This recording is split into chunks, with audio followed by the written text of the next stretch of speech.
Ndamira pamberi pedare mambo mudhasi. Ndamira pamberi pedare ramambo mudhasi. Zvese ndezvechokwadi. Zvese zvandinotaura ndezvechokwadi. Ndikanyepa ndichabatwa nemhosva. Ndikanyepa ndichabatwa nemhosva. Mwari arimubatsirawo. Mwari arimubatsirawo.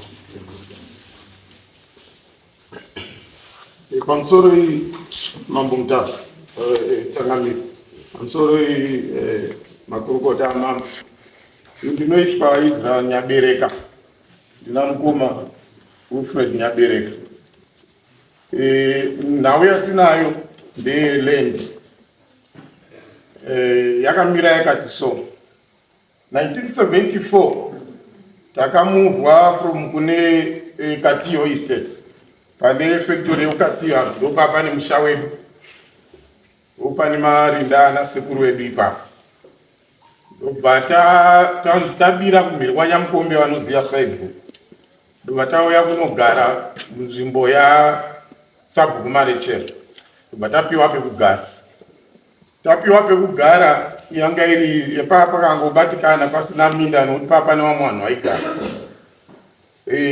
Sabhuku Marechera vanga varipo vakuru vachibva vati kuna baba munorima kuSidebook. Ndichazotsanangura patakazoziva bhozi ndandiri mwana mudiki ipapo. Munorima kuSidebook kunonzi kwakanyoka. Pane minda idambo iri negombo iri. Fast forward tapinda muKipi tatori kwaSabhuku Marechera. Vakatipa kumwe kwekurima nekuti patairima kwakusabvumirwa nguva iyoyo. Vakatipa kumwe kumusoro bishana kudhuze neKipi kwekurima. Tabuda muKipi takadzoka kunogara pataigara nekurima minda yatairima. Koita rimwe gombo rairimwa nababa nechekuzasi. Now baba paigara vamwe vaigara ipapo vaisamuzana munhu. Vakatitaurira tichingokura vakataurira nhoroondo dzakawanda dzekunzvimbo ikoko.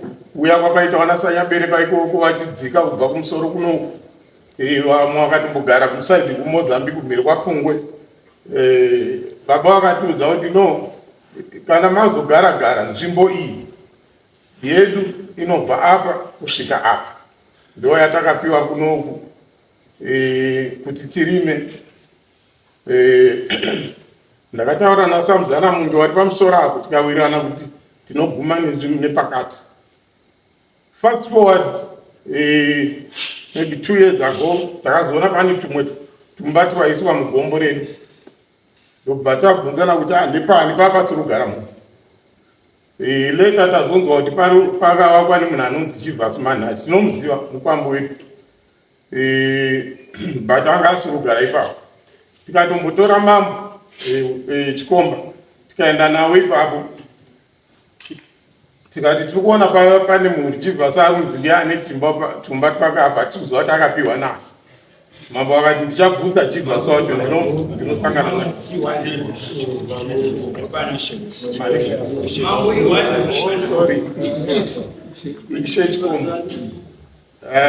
So Chivhas Manhati.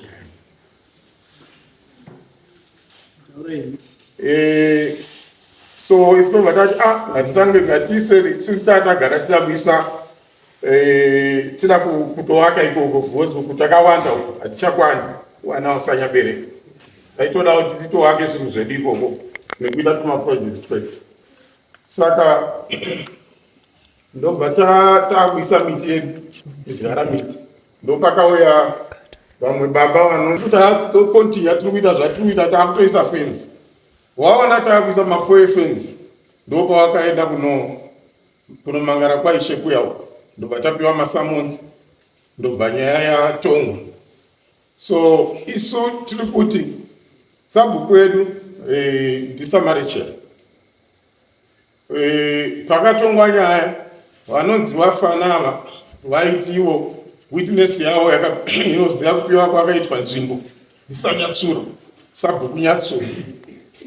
Saka isu tikati Sabhuku Nyatsuro apinda papi kuno kwaMarechera mubvunzo. Zvadaro isu tiri kuti iancestral land yedu yatakadziti ndeyedu haingangopiwi vamwe vanhu. isusu tisina kuponesa kuti muchiri kupada here kana kuti topa vamwe vanhu. So nyaya yatongwa zvakadaro, takazoona pauya mutongo wekuti Sabhuku marechera wayo wanyora kuti nzvimbo ndakapa Fana. Vandoda kuti dare rizive kuti Fana waari kuti ndakapa uyu. Patakapa itongwa nyaya, they did not know each other, vanga vasingazivani. Anga achiripota kwaSabhuku Nyatsuro, ndiye akauya ari witness yake yekuti ndiye anoziva. So samarechera anozoti ndapa munhu anonzi Fana. And I want to quote kuti izive kuti Fana uyu chitupa chake chiri kutaura kuti anobva Mheno masvingo oSamuel 27 or something 47. He is not wekumaNicaland kuno.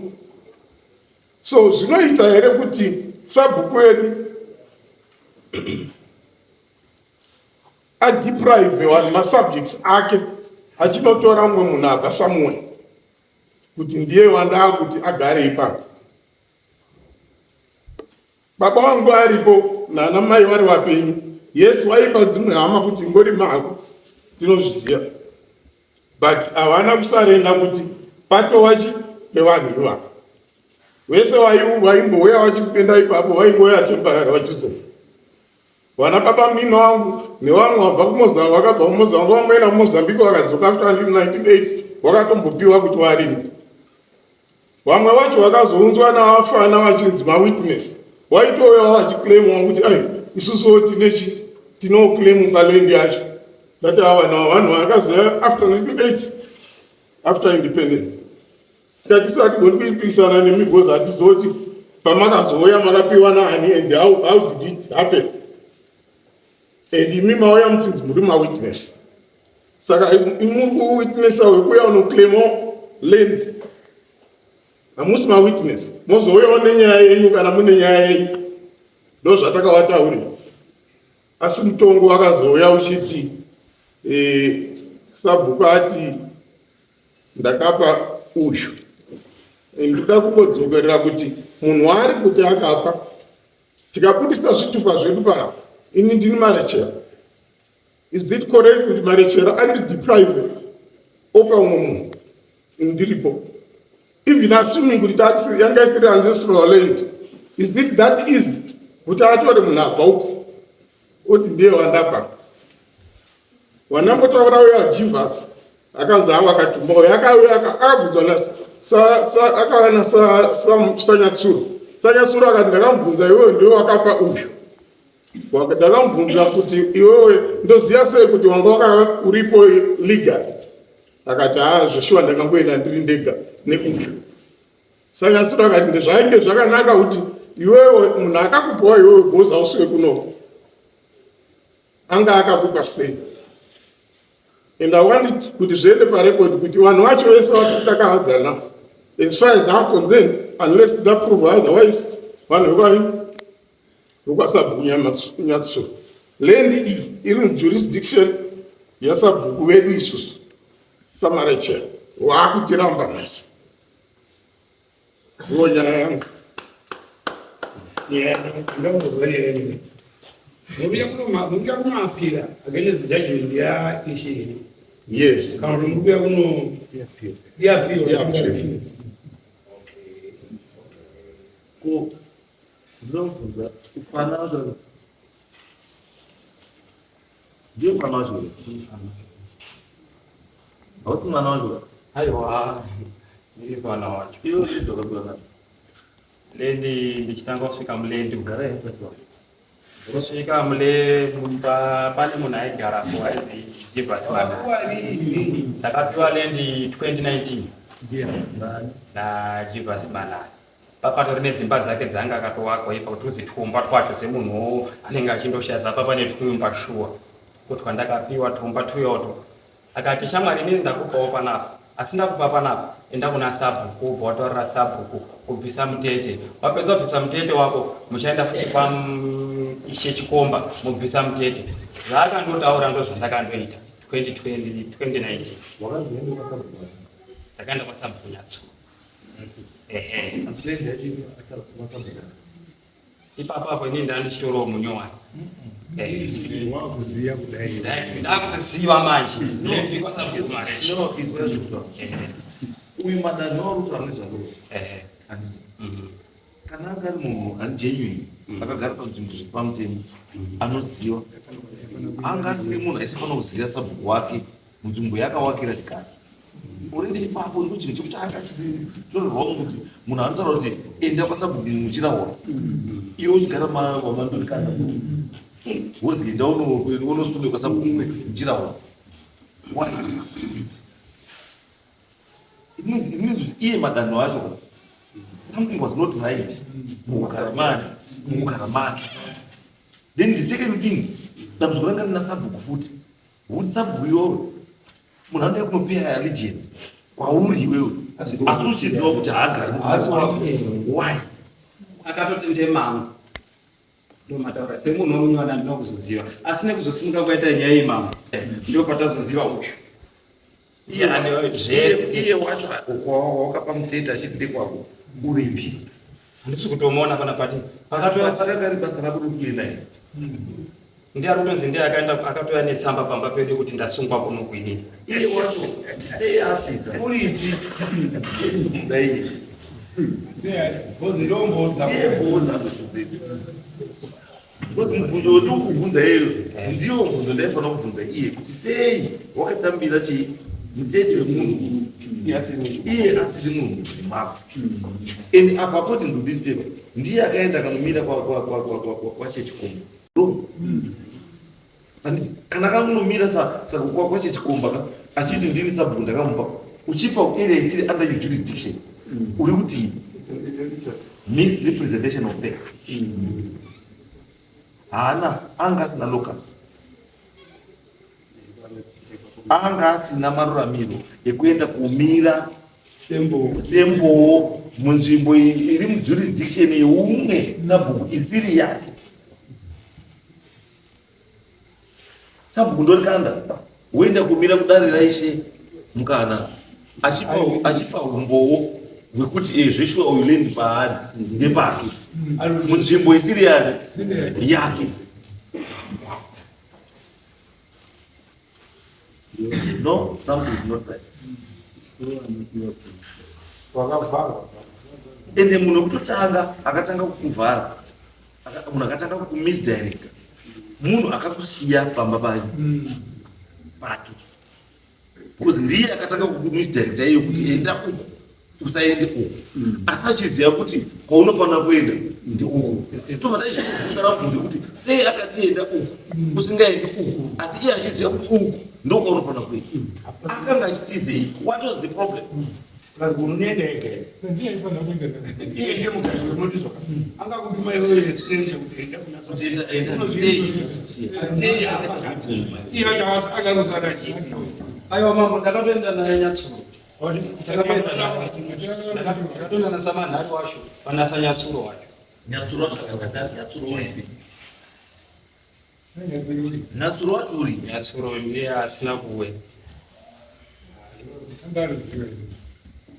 parikuti ini ndinotoshanda ndinoziva iriye ndiye kusvika pa10 ndichienda kuenda pachisuko primary chisuko secondary ndikuenda sagama pamashopu apo toda kudzike apo pane misha iraba ine mumangwana inomangwana toda kudzike apo toenda keva anopinda mukabridge tautoka tabuda kuenda ukatiwa ati iriye mutowa nezvaendei iukatiru kuleft kune karodhi kuti timukatiyo pane karodhi kanopota nekuseri kwemashopu kachibudirawo pane karodhi kanokatiyo timusekadha kanobuda nekuseri kwemashopu mubhuku imomo patitori pacho nanhasi masabhuku acho ega ari kutokana tichitoziva kuti sabhuku nzvimbo kuyungewe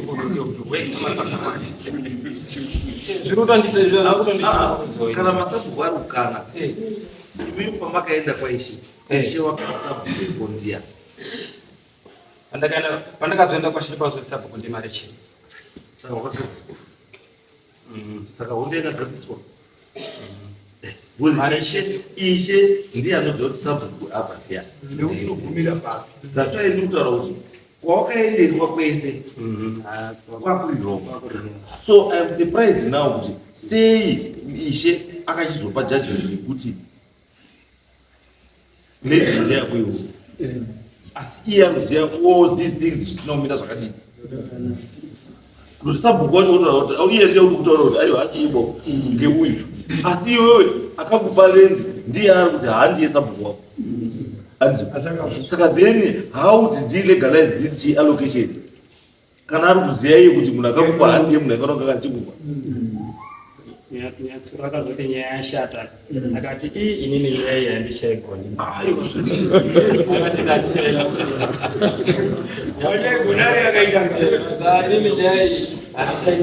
andishaikuriripa endai kune munhu anoziva ndopa ndakazotoziva kuti sabhuku wangu ndisamariche ndopakati endai kuna sabhuku wenyu anoziva nzvimbo. Ndakatombofunga funga kuti ndakutodzokera kuti ndipako mari yangu initete yandakakupa pa ndakaona kuti hazvichapi ndichaite violence ndichatoenda mambo undipa mari haukwanisi kuuza zvese kuti woruza mari yako mutete hazviiti because inini ndiri kuti kana iwewe nyaya iyi is not between masabhuku ngona yezvibaiti nyaya is not between masabhuku is between iwewe nemhuri yekwani yekwenyabereki kuti masabhuku apa zvaanokubatsirai hapana because masabhuku they are only coming in as witnesses yekuti when this transaction was done ndanga ndiripo kana kuti nyaya iyi lendi kutaura nezvayo iyi ndinoiziva zveshuwa lendi ndekwani ndeyekwanyabereki ndo chete zviri kudiwa chii masabhuku. Saka ini ndikuti kana yakazi area iri kwani kwamarechera handiti kana yakanzi iri kwamarechera area takuchiti isusu marechera anofanira kunga chititaurira manje marechera kuti marechera muridzi werendi sekuziva kwaunoita sewezori wesabhuku ndiani bambo sumukai bambo ini ndinonzi sabhuku chakanetsa marechera chakanetsa marechera awini ndakaenda panzvimbo pacho pari kunetsa ipopa nhau iyi kuno uku kwenyu mambo mutasi munoiziva munayo ndakauya nayo iko kuno uku ndichitaura kuti bhuku rangu ravhurwa richipihwa nyatsuro nanhasi iri mugiraundi ndakapihwa judgment nemunyori wenyu yekuti bhuku ngeravhurwa richena. Saka judgment yangu ndakaenda nayo kwaishe Chikomba wakati iforward judgment default judgment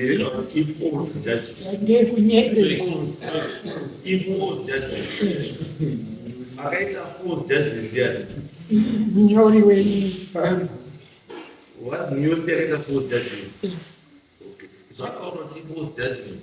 akaniiri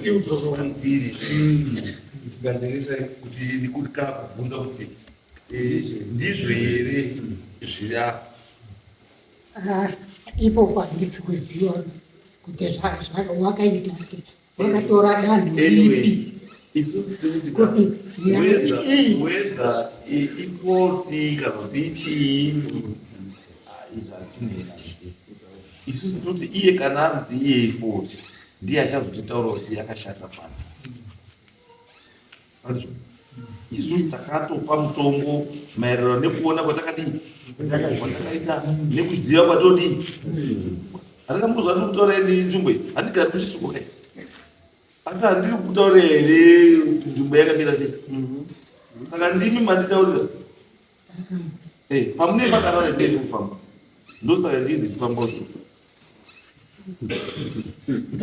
izvozvo ndozviitira kuti musandinyepere mauya panapa moda ndiziva kana utori nzvimbo inonzi mutasa munozi mamutasa chete ndopasi kautokumota ndipazivi unokuchizinyepere regai nditsanangure ndishiti. Takaenda panzvimbo pari kubvira. Panzvimbo ipo papa pane chirodhi, chidhasti rodhi chiripo.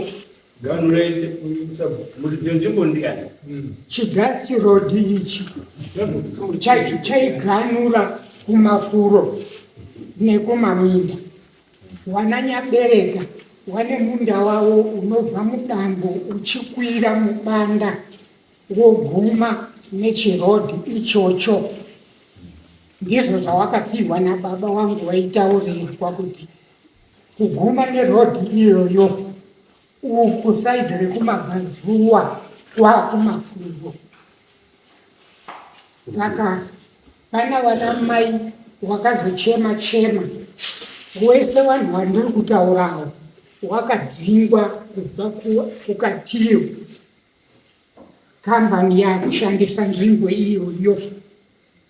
Saka wese wakapihwa nzvimbo ndibaba wangu inini waiisirwa muganhu weipopa pachirodhi ichochi kuti kumabvazuwa musaendera kumafuro.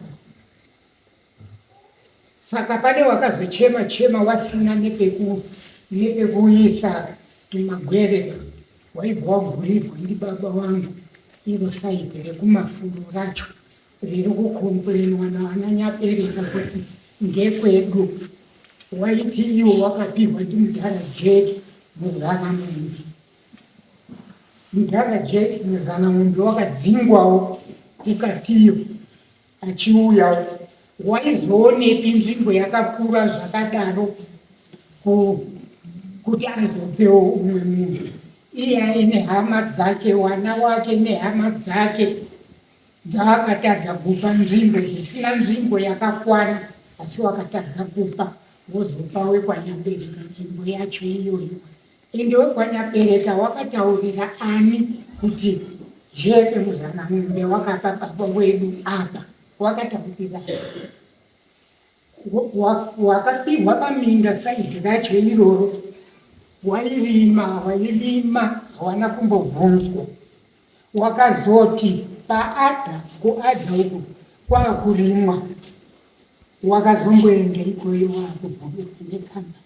Saka nhasi uno wamiswa kurima kuadha uku ndipo wakudzoka kuminda kwavo. Wekwanyabereka wakutaura kuti isango iri miti yakurisa handi minda yenyuba. Vanhu vanga vakubvesa nekuadha. Saka wadzoka kumaminda awo nekuti wadzingwa kukamba.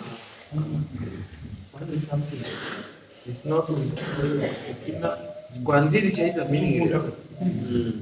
Kwandiri chatoita meaningless. Pane zvamuta. Nzvimbo haisi yekunyabereka. Chaita meaningless ka.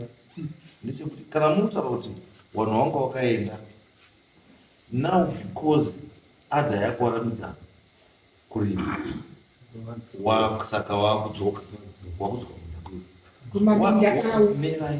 What was the purpose of going to Ada? Kana iwo wanga wakazoenda minda yako purpose yekuenda kuAdha yanga iri yei? Kana iwo wanga wagara waine minda yavo kare. Waienda kwakaibva. Imimi ndiri kuwapindura. Imimi muri kupindura pfungwa dzenyu imimi dzamuri kufungira kuti ndorize. Ende hakuna alright. Wakaenda kuAdha. Wananyabereka wakaenda here kuAdha? Wakaenda here kuAdha? Handizivi. Ava munoziva sei kuti wakaenda? Regai ndikupe umwe wavo kupindura kuti matiti uruziva imi. Zviri masunga mukazviziva saka titaure izvo munoziva.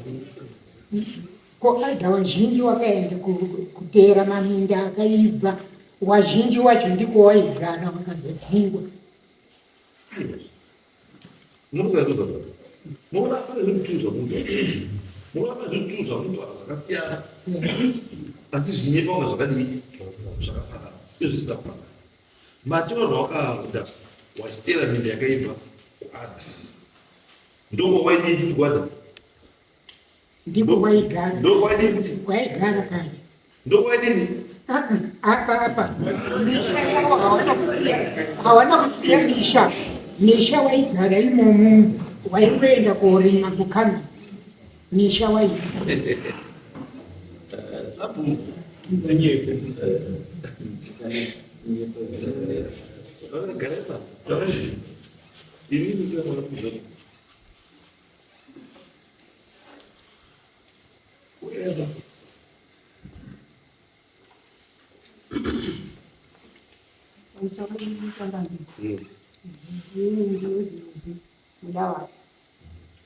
taigara ukatiro takabva tadziva kudzinga kwetakaitwa patauya takasvika kusabvuru samaresera vakaonawo nzvimbo dzekugara tagara daro minda tanga tisina ndotaa tisina paminda tisina minda patakadzinga indoti tikapirwawo pekurima gore rinoya munhu bati apa usasarire bada uri gore rinouya zvaramba zvakazonaka batazoenda kuna baba mbune baba wavo sabhuku wavo akashaidza ndokwetakabva taenda tibva tasvika kuti baba tauya kokumbirawo chii pekuti tiisowo tumagwere hatina pekurima kubva shuwa kwavauya samaisha bhau baatigwandira pane isidoo nambuyani nambuya mapingu pane stembe mukomana uyu ndopaakadiji ndiye ane mugano neni namai eva dai kuti dairasurwa akatora jeko ari kuhanaso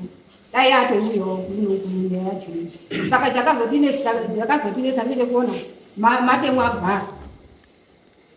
bharo ndiona sanyabereka asi iwe sikana iwe mukoma wanotozviziva kuti munda uyu ndowani munda uyu ngeedu inini nemaevha nambuya mapingu pana sendi yemukomano chokwadi inini ndikutogara chokwadi handidi kutaura zvekunyepa ini kariwe idi ndinopika nemwana wangu akafa anozita pabva akafa inini munda wakabva kusvika kuita kutora ngechisimba kotema gwaro kwaotema gwaro riyeyo kazi koguma napfungwe kwenda kokuda yese minda yedu bvunga yaiswa mukati zvaiswa mukati minda iyeyo washandiwa wakabvunzwa kuti rinese iyi munda wese wakadara nzvimbo yese yakagura kudai iso makaiona sei wakataura kuti akatengeserwa ndimurambi wabheri saka nhasi wakuda kuti shungurudza ngawaenda wapiwe mari yako ukakatengesa kwachoko ngawaenda wapiwe mari yako ndodikasimukira makauya rini vati nyaya takaenda kwamambo pakaiswa pawakaisa makoo takataenda kwaisho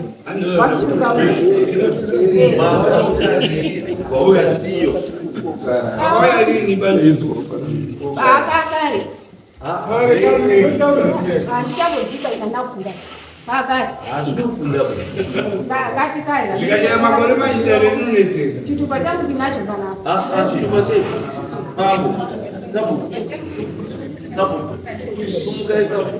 sabu vanhu vakabvarinda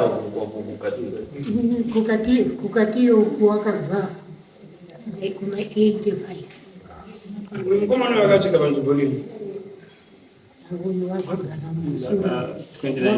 wakaiswa ndesabhuku saka tingabatanidza here makore kutaura mbuya vachiti iyi nedzidzo yangu yakauya uyaita unotibatanike here batanidzika here mudai kuti munhu akauya 2019 nemunhu akaita zimuti akauya rinika zvinoenderana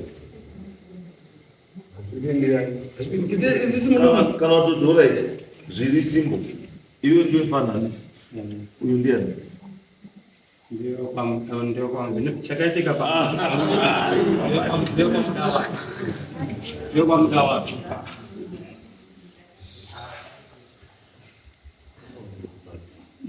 simple question uyu ndiani zvakaitika ndiani uyu Tembe muda wapi? Wanotorimawo pasaiti pepamba pamba. Andogara pacho. Pane munda ndo anataka kutogurana nawo. wakauya rini Ndakatopiwa nzimbe ndazimugano unongomana muda wapi? Ukunchiza ubiri kuti bandi kwanyabereka. Ukungogumana beni. Ndo zvapakaita pani. Ini ndidori pakati padiki dikiso. but wakazoya kwanyabereko shotora nzvimbo vakandohwina inini chete vabva vatorera wese iwo wana mbuya ava wana bheni because ndini takaenda kotomangara kwati ndini ndakatoenda hazvirevo kuti munhu akatora mukadzi wemunhu mudaini mukadzi iwe ukada kuti iwo uda kupinza vamwe vanhu vese mukati menyaya because ukaenda kupoliticize vanhu vaivo wataura kuti ndikangorudza chete inini mese madzimba saka chihandei mondisapoti vamwe vachazivi vamwe vacho ndosaka kuna vanhu vachazivira kuti isu tutwa nenyaya yemusha handitika tutwa nenyaya yemusha handiti mbuya wataura kunga izi munhu akawaka sei akawaka here pamba ausati umba sokurapa izvi akawaka here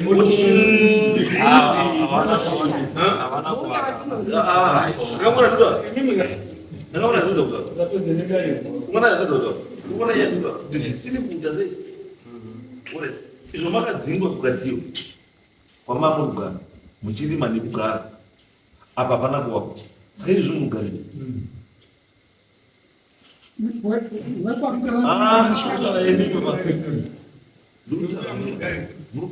ndinogara imomo bhuku mbatouchiya kumunda handina kugara mugara bhuku ndati kugare kuti pamunda pacho pamufi next door yenyu hapana kuwapa hamupova kune dzimba ndepega munda uyu handiti uyu ati next door uyu ndimi handiti akati akataurwa kuti mugano uku kuna mbuya uku usabate pamunda uku ngewambuya handiti imi mati kubva 19 chii mama apa handiti ndobva mati madzingwa kukatiyo kwamamuri kugara nekurima handiti vandachibvunza kuti zvomadzingwa kukatiyo kwamamuri kugara nekurima kubva maendepi kwamuri kugara makunditi ndogara mvireji momuruti ndati muri kugarepi kubva pamadzimba kukatiyo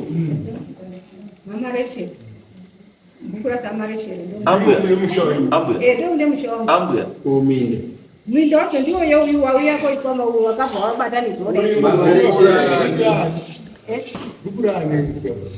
ramareshera risamareshera sabhuku edu tinawo mapoa akabva ati stendi yeuyu mukomana pane mukomana ari kuda kwekutanga isusu tiri kecheuyu naiyo nyaya iri kubvunzwa ndeye kubva kwamakaita kukatiyo muchiuya mubhuku marechera makawakira kupi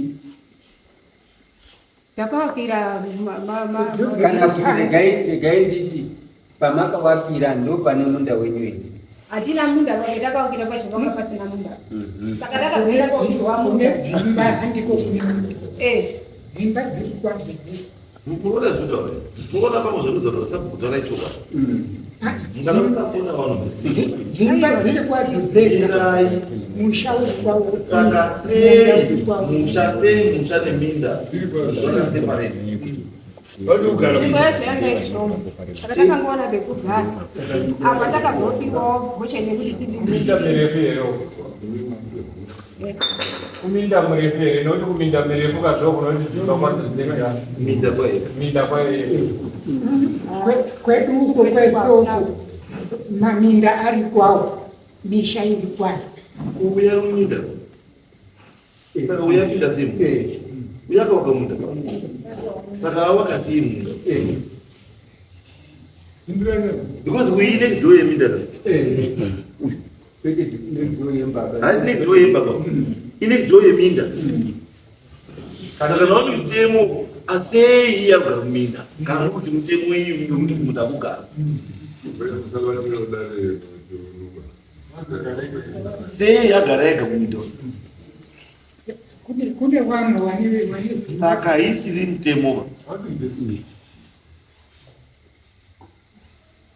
kumunda handisiri ndegaba ndine next door yangu inotozobheri atorore musha wake pei atorore musha wake andongoshiya wake mari yekuti asvikewo panapa bati ndiyo umwe akatopinda mukrosita yake ndeni akapira nani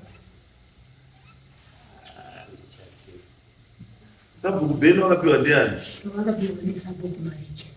Sabhuku Marichela ani? Baba wangu. Mamuri? Handinozviziva. Aiwa. Nditi zvoba kutazviziva kuba kwako. Ndatoanga uri kwere dzisipo kwese ndandisipo ndandisipo. Ndakandisipo saka kana mamusipo apana zvamunoziva. Simple. Nyingi yakakwana. Wakapiwa ndiri papona. Mamuri? Ndakandisipo.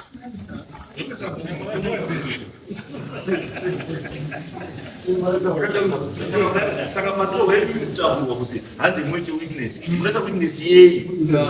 Kana mupa pakaitwa allocation yeledi wanochipoka tiyo mamusipo. Saka chamupi yako witnessa chii? Baba wangu ndiyo wakazonditaurira kuti ndini. Ndisara zvipiva. Bamu. Munhu arara pamubhedha akufa. Anoita zvese. Anoachira surwa. Bamu.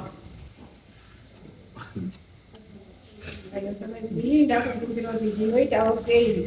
Kukumbira handingarusi munyaya imuri witness. Saka kwangu hawasviki hapo. Mati. Saka kwangu hawasviki hapo. Kana wasvika kwenyuka itoriwo nyaya yenyu imwe mwako makarawo nyaya yenyu naye iyo nyaya yatinayo nhasi ndeyeuyu neuyu nemureva nyambiri yenyu yasati yasvika. Saka kwangu kana kuri right ini ndakapirwa zviri pamujeka.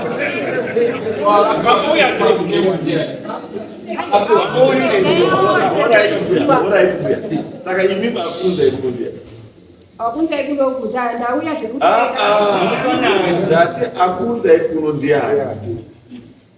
Abhadhara mari yebhazi akuti handi imi yaendeana. Abhadhara mari yebhazi ndiye mukomana atizo. Ambai ngekuti muminda yedu musha wake utendedzwa kwawakaita aiwa kutaurawo musha wake utendedzwa kwawakaita. Makore akaenda kopinda kumunda kwangu kumunda kwamaizero. Imimi Sabhuku mutona Sabhuku ndiani? Sabhuku ndiona Sabhuku tingore ndika. Muri hamane hamare. Adisiri hamane hamama. Imimi mwana mume. Ndine mwamuno ndayagari kwa mwamuno ndayatori yatori bana. Saka mamira sini. Ndamira kuuya kukozwa tene ndoita sei. Saka musi mulizomu. Saka muri kwenda mshasiri.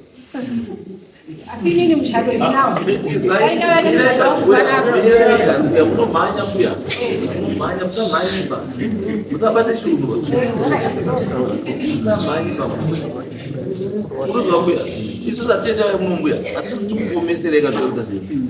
Isu tasvika pachokwadi chekuti chokwadi nyaya apa inogadzirika sei. Tusamura tikutsvaka ere ndo basa rendari. Nekubvisa kubvisa kudaro. Musambogumbuke bautazidapitirirwa hai. Woziita tokubvunza kuti zokuti akapiwa munda pakati penyu nemurume wenyu mimi. Akapiwa munda ndiani? Mimiri ndiba. Ini mai ndinogara ukarinda kazi. Abadi akapiwa. Mirai. Ngora ndozikubatsirira. Kana ari baba ari akapiwa munda. It means kuti baba ndiye akanongedzerwa chii? Mugano wemunda. Imimi mugano wemunda hamuzi.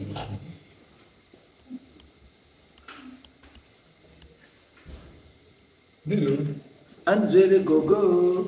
Aiwa ndakapfekerwa tipano kwa. Mugano ndinotouziva. Mugano ndinouziva ndakatosabhuku anga ndinyepe na baba kuti mugano ndio. Anyway. Akakupekeresa bhundi uyu. Baba wao akashaika. Baba wao mkuu. Okay. Mwangari kuba ngapigirwa ndiani? Mai mdzedze ari kurwara akadziva kwa. Umwe kuti ndiani? Wamwe wacho wana munyo. Baba. Baba hapana. Wani? Baba wari kubasa. Anyway.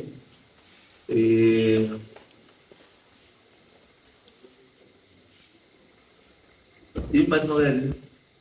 Ndakasvika 2019. Imi makapiwa lini?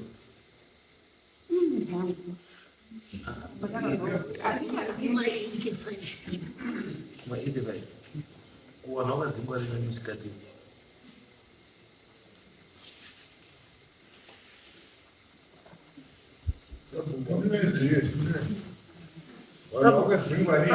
baba akatadza kutaura kuti vanhu vakadzingwa mukatiyo gore rakati rikabva vaisa uko asi vozokutaurei kuti vanhu vadakaisa kutaura asi akutaura kuti vanhu vakadzingwa ririma imo muna 85 patika katiyo vanhu vakadzingwa pa74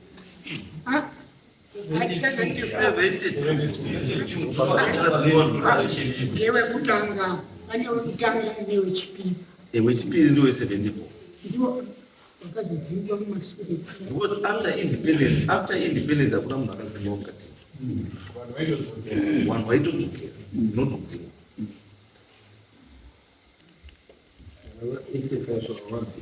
saka wenyu wamutaura wa85 ndowapi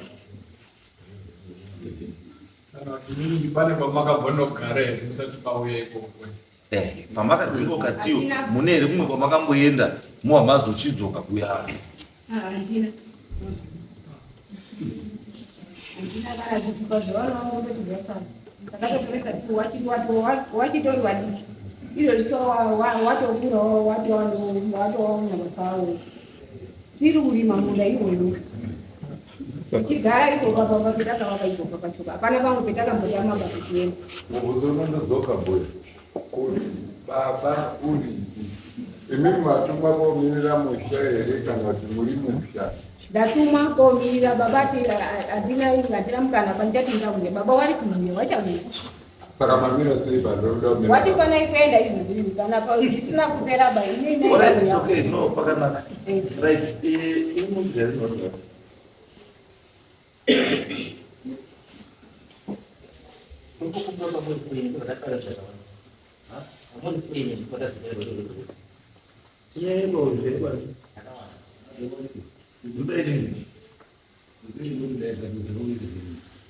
ine ground itu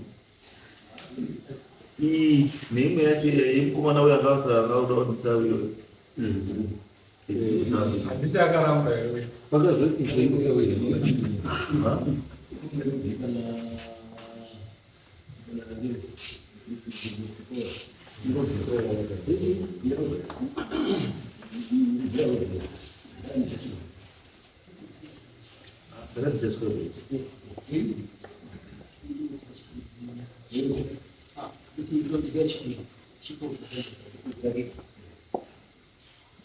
here saka inini ndofana kuti iyi ndoti mamasvika